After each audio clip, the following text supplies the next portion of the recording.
Hey guys, and welcome to my LFR guide to Malkorok. Now, Malkorok is the first boss of the third wing of the Siege of Orgrimmar, and he's the kind of fight that could actually throw up some trouble unless people actually follow the mechanics. This is one of those fights, if the mechanics are followed, then you should actually have a very smooth victory.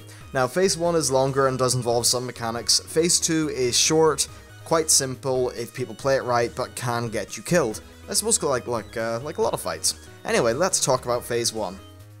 So healers will have an interesting mechanic to deal with. Players cannot be healed in this phase. Instead, any healing done to them will turn into a shield, which will cap out at 100% of their max HP. Now, they will also take a passive 20,000 damage every 2 seconds, so because of this, you just need to keep on topping up people's shields. Since you can't directly heal people's health up in this phase, players need to be very sure to pay attention to the mechanics so that their health bar doesn't actually start getting eaten into, because that would be really bad. As for the tanks, you tank him in the middle as normal, and you swap. It's pretty much the usual affair. Periodically, he will do an AoE cone attack. This is called Arcing Smash. People pretty much just need to stand out of it. It's very easy to see because it's telegraphed and there's a rumble on the floor. You'll see it on the screen. It's dead simple. Now, you do need to remember exactly where these were because of his next ability.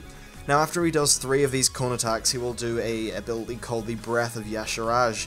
This will occur after 3 of these cones have been done, and there is quite a lot of time between all this.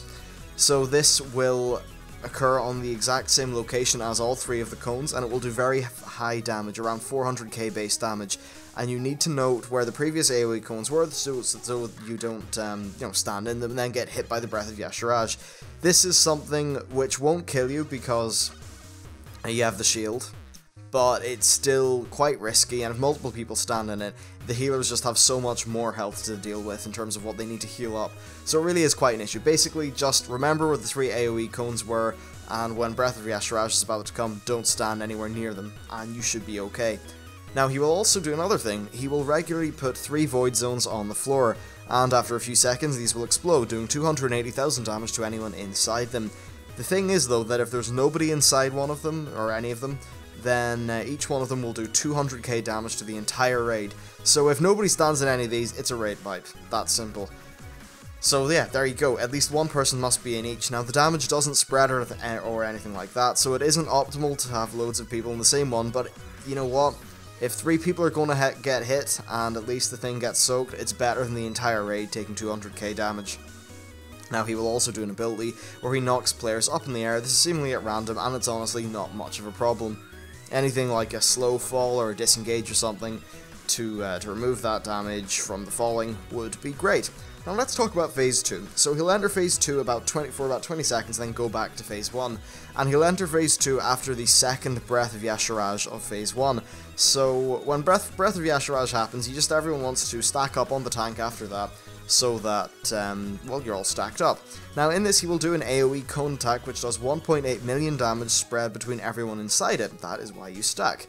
Now, he will also do a thing called Displaced Energy, and this is a dot which does 137,000 damage every 3 seconds to the players affected by it, but more importantly, it will explode when removed, doing 250,000 damage to everyone within 8 yards. So if you have this Displaced Energy debuff, you need to run out of the raid, let it either fall off or be dispelled, and then run back in and you should be fine.